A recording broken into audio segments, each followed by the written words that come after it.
2023 ಚುನಾವಣೆಯಲ್ಲಿ Congress, JDS, BJP ಮುಂದಿನ 5 ವರ್ಷಗಳ ಚುನಾವಣೆಗಾಗಿ ಭರ್ಜರಿ ಪ್ರಚಾರ ಕೈಗೊಂಡಿದ್ದರು. 2023ರ ಇಂದಿನ 5 ವರ್ಷಗಳ ಬಿಜೆಪಿ ಆಡಳಿತದಲ್ಲಿ ರಾಜ್ಯದ ಜನತೆ ಬೇಸತ್ತ ಪರಿಣಾಮವಾಗಿ ಬೇರೆ ಪಕ್ಷದ ಕಡೆ ವಾಲಿದ್ದರು. ಸಂದರ್ಭ ಹೇಗಿತ್ತು ನೋಡಿ.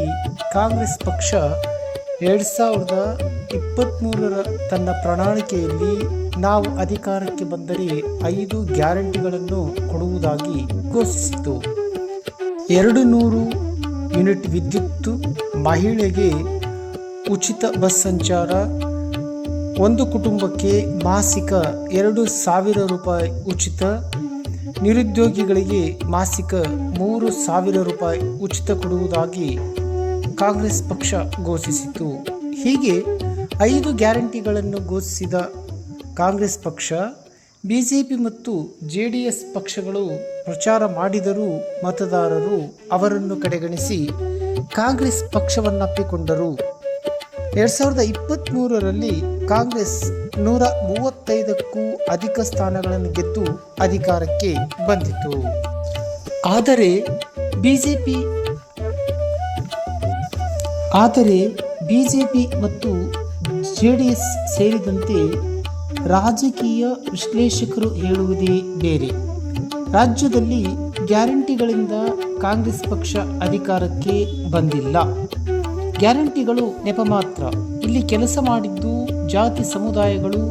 ಒಂದು, ಮುಸ್ಲಿಂ ಸಮುದಾಯದವರು ರಾಜ್ಯಾದ್ಯಂತ ಪ್ರಬಲ ತೀರ್ಮಾನ ಕೈಗೊಂಡು ಕಾಂಗ್ರೆಸ್ ಪಕ್ಷ ಬೆಂಬಲಿಸಿತು.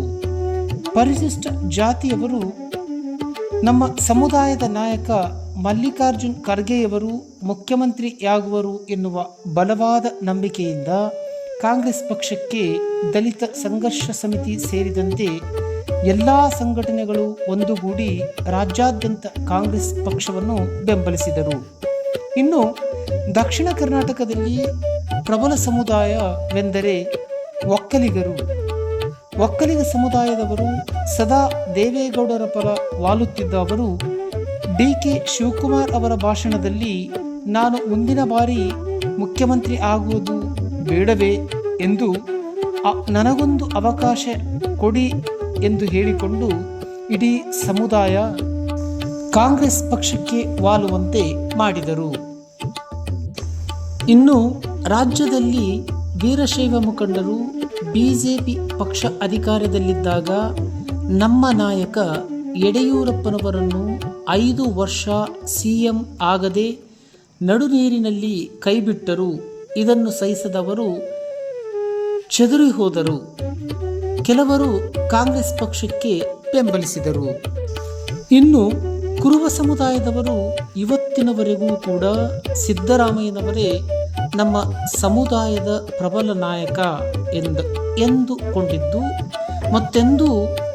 ಮತ್ತೊಂದು ಬಾರಿ ನಾನು ರಾಜ್ಯದ ಮುಖ್ಯಮಂತ್ರಿ ಆಗುತ್ತೇನೆ ಎಂದು ಹೇಳಿ ರಾಜ್ಯಾದ್ಯಂತ ಕುರುಬ ಮತದಾರರನ್ನು ಕಾಂಗ್ರೆಸ್ಗೆ ವಾಲಿಸುವಂತೆ ಮಾಡಿದರು.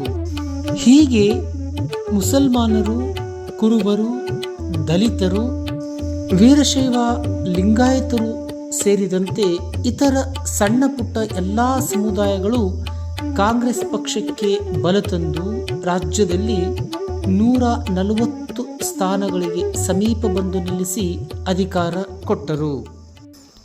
ಇದೇ ಕಾಂಗ್ರೆಸ್ ಪಕ್ಷ ಅಧಿಕಾರ ಹಿಡಿಯಲು ಕಾರಣ ಎನ್ನುತ್ತಾರೆ ರಾಜಕೀಯ ವಿಶ್ಲೇಷಕರು.